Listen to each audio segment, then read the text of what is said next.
So I'm Blair King. I'm here with my friend Jared Moravec, the chief of the Bainbridge Island Fire Department. And we are here to talk a little bit about how the city and the fire department work with each other and how we cooperate and what we do in terms of serving the public. First of all, our boundaries are coterminous. Jared, why don't you tell us a little about the fire department, though? Yeah, so the fire department was first founded in 1942. It was an all-volunteer organization at that time. Over the years, as we've gotten busier, we've had to transition into more full-time staff, so we're more full-time staff than volunteers these days. We run almost 4,000 calls a year and provide all sorts of emergency services to the community. Right. You operate out of 3 stations, too. Yeah, absolutely. Here at Madison Avenue, we have Station 22 at Buckland Hill, and then Station 23 up off Phelps Road. So there's a lot of interaction between the fire department and the city. And maybe people don't realize how much interaction there is, but you know, one of the areas with a lot of interaction, also with a lot of community volunteers, is emergency preparedness. How does the city and the fire department work through the issues of emergency preparedness in terms of having a unified response to emergencies if they occur? Yeah, that's a great question. So we have a really strong relationship with the city on the emergency preparedness side of things, as you mentioned. We work extensively with Ann Sage, the city's emergency manager. I'm sure everyone is familiar with the partnership that we have between us and the city and Bainbridge Repairs, but we've done a lot of things such as wildfire evacuation planning, really planning for those big disasters that could happen, but even the smaller things on the day-to-day scale as well. Right. You know, we have our new Emergency Operations Center. We have a special seat for the fire department in their Emergency Operations Center there. And we drill together, we do desktop exercises together. I think about the when the Walla Walla ran to ground, we had the field a site with the first responders, and then we had the EOC too, in terms of not at the scene, but in terms of coordinating and controlling command issues there. Yeah, absolutely. So really the role of the fire department and the police department are the on-scene operations. But for us to be successful in the on-scene operations, we need a whole cast of supporting crew behind the scenes, getting materials that we need, coordinating other types of resources, and that's where the city and the Emergency Operations Center and Ann's work really come into the fray. You know, one of the areas that requires a lot of cooperation, and unless you are there, people may not realize it, but it's within the planning and building functions of the city. And I know both the fire department and the city, once someone is going through their planning and building process, wants to make it as easy as possible to get inspections. But how does that coordination take place? You have an assigned person that works with our building inspectors. Yeah, absolutely. So we've enjoyed a relationship with the city for at least a couple of decades through an agreement where the city has delegated fire code enforcement responsibility to the fire department. So we employ a fire marshal and a fire prevention technician, and those folks work extensively with planning and community development staff to do plan review, development review, construction inspections, and routine building safety inspections throughout the year. Yeah, and, you know, I know sometimes too, there are areas where you have the fire code, the building code, electrical code, and different agencies are responsible for those. And I know from time to time people will call the city and say, well, we have a concern here, and we'll say, well, that's something within the fire code, and you really need to talk to the fire department about that. Yeah, absolutely. So the fire marshal's office is really great at solving problems, and that's really been the philosophy that we've taken when it comes to the fire code.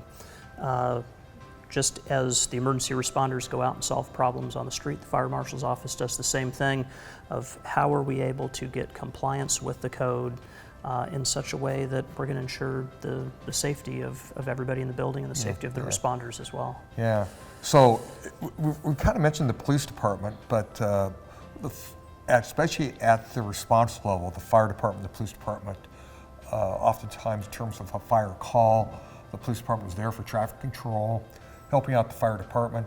That way the fire department doesn't have to be concerned or worried about things like evacuations, where the police department will handle that in a joint response. Yeah, again, I've worked for a couple of other fire agencies, and I've not seen a relationship as strong between fire and police as I have here on Bainbridge Island, whether that's them supporting us at emergency scenes, as you mentioned, that could be directing traffic, whether that's us supporting them at scenes, being able to gain access to help folks, or the co-response that we enjoy for water rescue responses. Oh yeah, yeah. And we do have a history of sometimes people going back and forth between the two departments. Now, I can't think of anybody that went straight from the fire department to the police department, but I can think of some people who went from the police department to the fire department. And I tell you what, I know that for our responders, we're a small enough city where they recognize each other on site.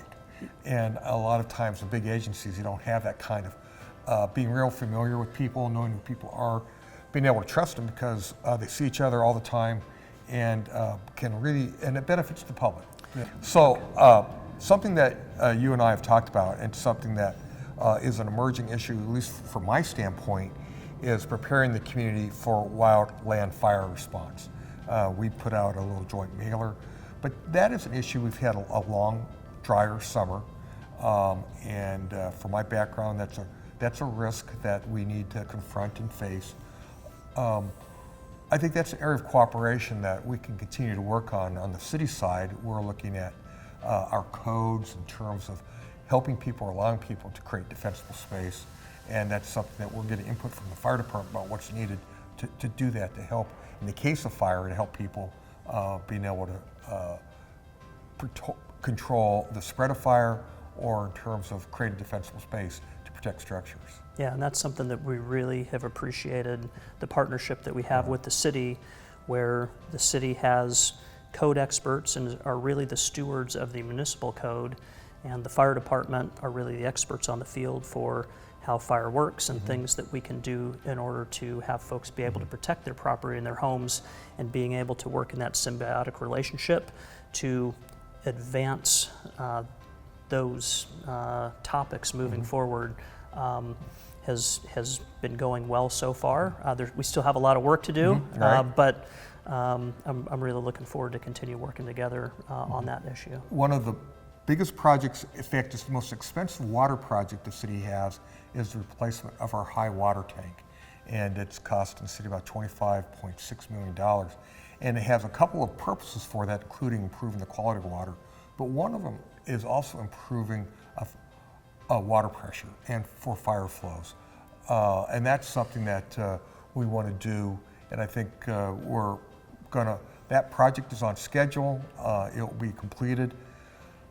But it won't go online yet till we have to complete some downstream improvements, because the water pressure is actually going to be higher than what it has been in the past. But that's something that was in terms of keeping the fire department in mind and what we need to do to provide the pressure we needed at the hydrants, especially within Winslow area. Right, and the city public works staff involved us very early on in that project and the planning of that project. Water is something near and dear to the fire department's heart, because we need water in order to fight fire, and only about half of the island has infrastructure that supports fire hydrants. So for there to be that type of capital improvement in the infrastructure that will help us in the firefight, it's very important to us, and we're really appreciative of that upgrade. You probably know this. So you know that in our code section we have a requirement for fire hydrants with new water lines. The part that is that we get a lot of pushback on that requirement, but we go ahead and we tell people that's the way it is, and we enforce it so we can go ahead and get our fire infrastructure in place as we build new water lines. Yeah, absolutely. When we don't have fire hydrants, it means we have to take additional apparatus and additional personnel just to shuttle water back and forth. So where we have that infrastructure in place, it makes things much easier, much more efficient for us on the fire ground to be able to get fires under control. Yeah. Thank you very much. Thanks for doing this. Yeah, thank you. Yeah.